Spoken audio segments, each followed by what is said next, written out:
How's it going, everyone? Welcome to a discussion video. Today I figured I would talk about the gameplay that was shown at E3 of Pokemon Let's Go Pikachu and Let's Go Eevee, because personally I'm so goddamn hyped for these games. I love Pokemon Go, so naturally of course I love these. There's a few things I don't like so much about it. I will get to that in a bit. So I figured I'd just give you guys my thoughts and opinions, just because that's what I do. I'm a YouTuber, I'm a personality, I'm meant to do stuff like that. So hopefully you enjoy this. If you do, hit that like button, and I guess we'll just get right into this. So the first thing first is that they show off is how you catch Pokemon, because obviously wild battles are no longer a thing. It's just you encounter wild Pokemon, but you just throw a ball at Pokemon like Pokemon Go style, and so you get berries and you have your Pokeballs, and you know, I think it's fine, because I mean I've never personally played XD Gale of Darkness or anything like that, but in those games I do believe wild encounters don't work like that. I think to catch them you have to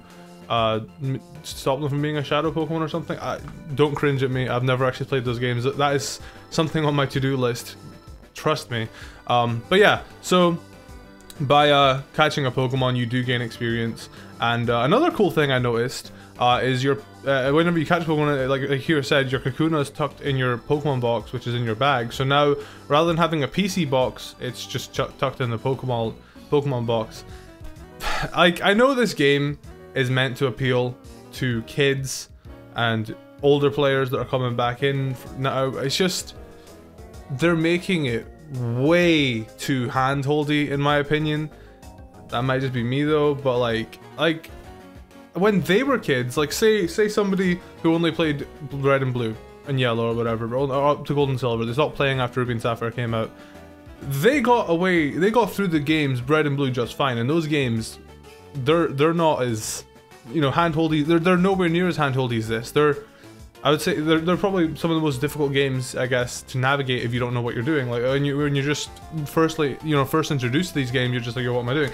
And as kids, they got on fine. I'm not saying I disagree with everything, but like the fact that they I mean, I don't know if it's for convenience that the Pokemon box is in your bag now, or if it's to make it like, it could be just a convenience thing, but I don't know. That's not the thing I'm really upset about. I feel like I'm nitpicking. I'm not ungrateful. I love the look of these games. They look phenomenal, first of all. Second of all, I love Kanto, because my favorite games are Pokemon Fire Red and Leaf Green. I'm not a Gen 1er, but I love Kanto. I actually dislike a lot of Kanto Pokemon. And yeah, I don't know. I think they just don't have faith in the new generation of players. Like I don't think they have faith, or enough faith in them. This video game, I know this game isn't really going for difficulty. I know they're not trying to make this game hard, but there's a point in this game where when you're about to take on Brock, it says, I'm sorry, you can only take on Brock if you have a water or a grass type on your team. Now that's where I draw the line. That, like the Pokemon box thing, fine, whatever. Don't make it so kids have to go up to the PC. Just have the box in their bag, make it convenient, easy, whatever. But that, the guy can be like, hey, I recommend you use a grass type in this gym because, you know, it's super effective on rock and all this other nonsense. Like even in Sun and Moon and Ultra Sun and Moon, when you clicked on your move, it told you if it was effective, resisted.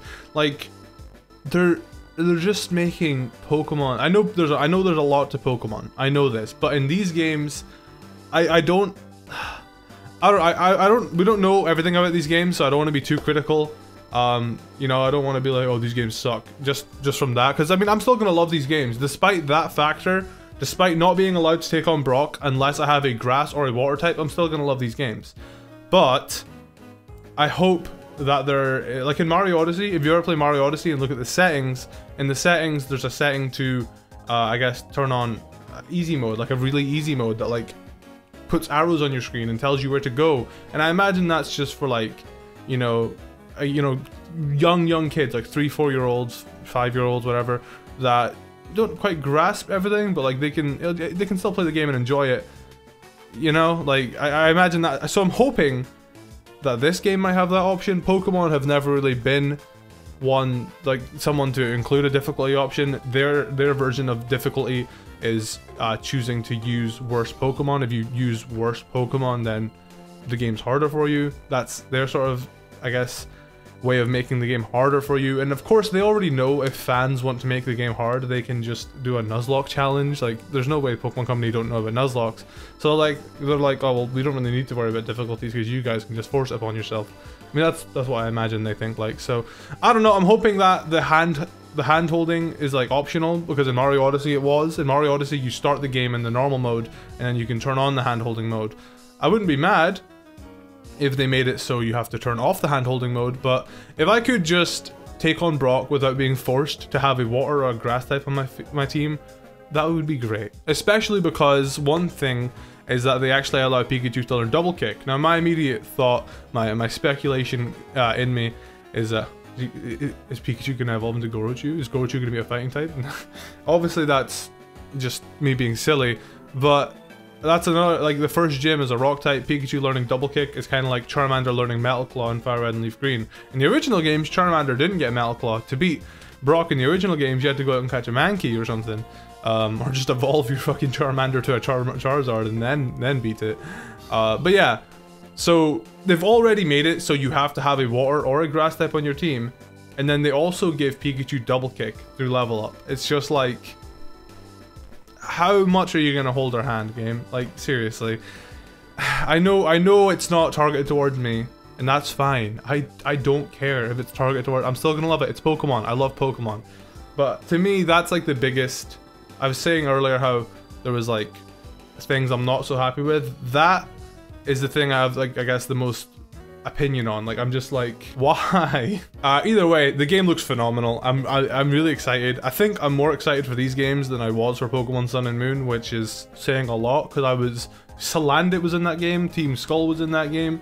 So much hype for that game. I think I'm just really excited to play through Kanto again. I know a lot of you guys aren't, but I love Kanto. But yeah, the footage I'm looking at right now is just them walking through Viridian Forest. I just love the shading. And I love the Pokemon following you. Okay, this is something I said earlier as a joke. I love how Pokemon fans for years complained about Pokemon following you not being in the game anymore. And they're like, you know what? Fuck yous. The entire game is Pokemon following you. The entire game. Even the wild encounters are Pokemon, you know, out and about. And something cool, yeah, that I just saw just now is, I guess the trainer you're playing as, I don't know if you want to call him Red, whenever he throws... Whenever you're using Pikachu and he's on your shoulder, you just kind of yeet him into battle, which I thought was pretty cute. So yeah, there's there's that. And also, yeah, from I'm just sort of talking as I'm going. Just I think people like this format more rather than scripted, and I also just, it's easier for me to do, get my thoughts out. So for beating this trainer, or beating any trainer, you get some Pokeballs and you get some money. So in this battle, you got like 160 money, 160 Pokecoins or Pokedollars, and 3 Pokeballs for winning the battle. I think that's pretty neat. But again, it's like you're just gonna get so many fucking Pokeballs for beating trainers that your money's just gonna go towards potions, and then that just makes the game even easier. And I know I can enforce the game. I can make the game hard on myself. I can just be like, yep, not using any healing items, not using any Pokemon centers, except from once per visit. You know, I can enforce rules on myself, and that's fine. It's just, I don't know, I'm worried that the new guys will come in and be like, this game's way too easy. You know, because they're not that dumb. And none of the people that are coming back from Pokemon, they have a grasp of how it works. Like, they play Pokemon Go. Like, that's the main demographic. They know how Pokemon works, right? You don't need to baby it down for them. And even children, like, I'm sure, like, I don't know. I don't want to complain too much about how easy it's going to be. But another thing I thought was interesting is when a Pokemon's got like this glowing aura around it, apparently the sizes of Pokemon make a difference for the amount of experience you get. And this is something that's quite cool, because it's the same feature in Pokemon Go. Depending on how good your capture is how much experience your Pokemon gets. So if you do say like an excellent throw, like, yeah, bonus multiplier here, successful catch, first throw, technique bonus, and it gives you, you know, it multiplies the amount of experience you get based on how well you throw. So it encourages you to throw the ball well, which I fuck with that. That's super cool. And the UI on it is gorgeous. Like, this level up screen is gorgeous. Like, I love everything about how this game looks. The shading, this Oddish looks amazing. I'm so happy with how it looks. I can't lie. It's a gorgeous, it's a really pretty game. But yeah, the aura, depending on how big the Pokemon is, if the Pokemon's bigger, it gives you more experience, and I guess the higher CP the Pokemon is, the more experience you get, obviously. And CP is still in this game, but it's more of just like I guess a way to see how good the Pokemon is, and it's not, I don't think it's as important as Pokemon. I mean, it's not really even important in Pokemon Go, because Shuckle, who has one of the lowest HPs in the game, or lowest CPs in the game, is actually still a really good, it's not an amazing Pokemon Go, but his defenses are still there. Like, he can be used as a good gym defender, or he's a really hard raid boss, for example. So there's that. So yeah, I have done a lot of complaining this video, and I'm really sorry about that. I know you guys probably didn't come here to see me complain. I just wanted to get my concerns out of the way. I'm just worried that, you know, the people that this is targeted towards are gonna think it's too easy. Regardless though, I'm still gonna buy these games. I'm still gonna love it. I love how, like, you've got Pikachu on your shoulder, Charmander's following you. Like, it's all so adorable, and it gives me such hope for the main series game that's coming on the Switch. I hope Pokemon are following you in that game as well, because I feel like if they don't, people are gonna throw a hissy fit. And another thing that's awesome that just came up on my screen as I'm watching the footage back, the 2-player mode. Oh my god, I don't actually, I probably should have researched a bit more, but from what I can see, I don't actually know if it's your data or if, okay, so like, say my friend has Let's Go Eevee and I've got Let's Go Pikachu. If my friend brings over their Switch, do they play with their save data, or are they just playing with my Pokemon? Like, would their Pokemon be in my game? Or if I don't think it works like that. But the fact that you can still play with someone locally in a Pokemon game is actually amazing. And if you guys swing in sync or whatever, if you swing in sync with the Joy-Cons, because apparently you can play this entire game with just one Joy-Con, this is just dope. Very simple controls, but if you swing at the exact same time, it I guess it gives you like a bonus onto the catch. Like, it makes the capture, like, you know, even better, which, well, I think that's cool. I think that's a nice little detail there. So yeah, I'm super hyped for the multiplayer thing. I'll definitely be making use of that myself. I don't know if that's going to be a thing in the main series games. I kind of doubt it, but it's awesome that that's a thing, and I really hope that this Let's Go series continues, because that's something that was said in an interview. It said, oh yeah, this might be its own, you know, franchise. You know how Mario has Mario Galaxy, then New Super Mario Bros, and it's like 2 different types of like games. Like, they're kind of splitting up the Pokemon franchise like that, where it's like super casual, super hardcore. Because if you think about it, Pokemon, there's a lot going on in Pokemon with the IVs and EVs and all that other stuff, and all this nonsense. There's so much to Pokemon that would probably intimidate a new player, so dumbing it down is nice, but I think they're dumbing it down too much personally. Anyways, the rival is it's not Gary, it's a guy called Trace, which, you know, fair enough. I guess, I mean, I prefer Gary, of course, but like, Trace could be cool. I don't actually know if he's a bad guy or a good guy. I think he's quite nice. He looks mean. He just, in the footage I'm looking, he just gave him 5 potions, but, you know, he looks he looks mean. Something else I want to comment on is just how beautiful the Pokemon Center looks, and just how Nurse Joy has Chansey sitting next to her. Do you know Chansey's an axolotl? I mean, it looks like an axolotl. Let's throw that out there. It's quite a cute little detail. Anyways, yeah, I love how the Pokemon Center looks. I just love how this game looks. You're gonna hear that a lot from me. It's beautiful, honestly. Then there's this clip here of Slowpoke. I don't really know what this is about, but he just looks derpy and I love it. Then of course we're at the gym now. The gym looks pretty. I love the sign outside. I just love the little Pokeball. It's so cute.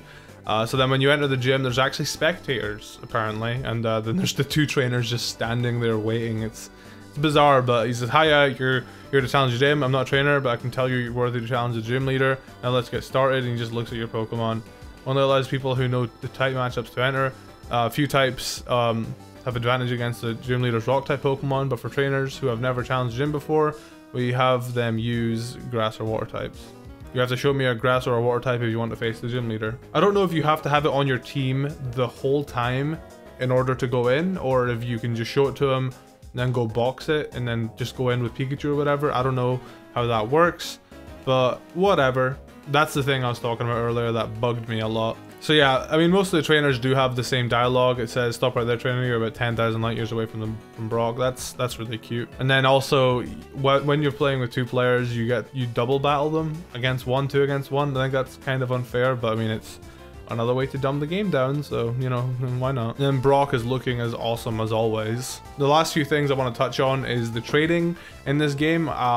You link up with a link code. I love the interface for this so much. It's so pretty. The designers did a fantastic job, and I also want to give huge props, huge okay hand emojis to the actual trade animation. The trade animation is just gorgeous. Like, look at these guys going through the pipes, and I just like I said, the shading is actually I personally prefer pixel art to the 3D models, but the shading is making me like these Pokemon in 3D a lot more.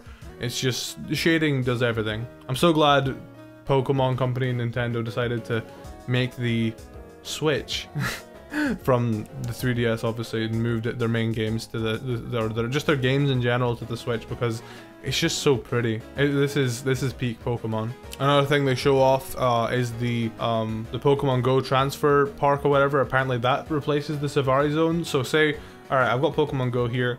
I transfer my Moltres into the Pokemon Let's Go Pikachu, whatever. So that'll show up in this park, and then you have to catch it again. So the higher the TP it is from your game. I guess the benefit from this is that it gives you candy or something. I don't know if it gives you more candy than it would if you transfer it. But regardless, you kind of catch it like you would in a Safari Zone. And I don't imagine the Pokemon can run away. Maybe they can. Maybe they can. I don't actually know. But either way, you catch it again, and then it's yours to keep, I guess. I don't know if there's going to be a limit on this. I don't know if they're going to be like, yeah, this is after game stuff, or if this is stuff you can do at the beginning of the game. Because if this is stuff you can do at the beginning of the game, people are going to be running through the game with Mewtwo's, and that's just going to make it even easier. There's also this candy system called the Health Candy, the Courage Candy, Smart Candy. I think that's a way to... It's basically the Eevee system, you know, how you use proteins and stuff like that. I'm pretty sure it's the exact same as that, but easier to get because you get them from, I think, transferring Pokemon. I don't actually know how you get them, but it's replacing EVs and IVs, or no, it's replacing protein. I don't know if it's replacing proteins, but it seems like an easier way to do it. And that's pretty much most of the stuff shown. Sorry if this video was a bit rambly and stuff, but I figured I'd just talk about everything, get my thoughts and opinions out there. I absolutely love how these games look. I'm very excited for them. I have a few concerns here and there, but I think a lot of people do. But the Pokemon Company, they know what they're doing. I'm sure everything will be perfectly fine. I just love this company and I want it to last forever. So me talking about my concerns is just out of love. It's not out of hatred. Regardless, if you enjoyed the video, remember to hit that like button. Really appreciate you guys' support. If you want to follow me on Twitch, I'm starting to do more IRL streams. Then feel free. It's the same as my YouTube username, just HoodlumsCrafty. And yeah, that's pretty much everything. Thanks so much, guys.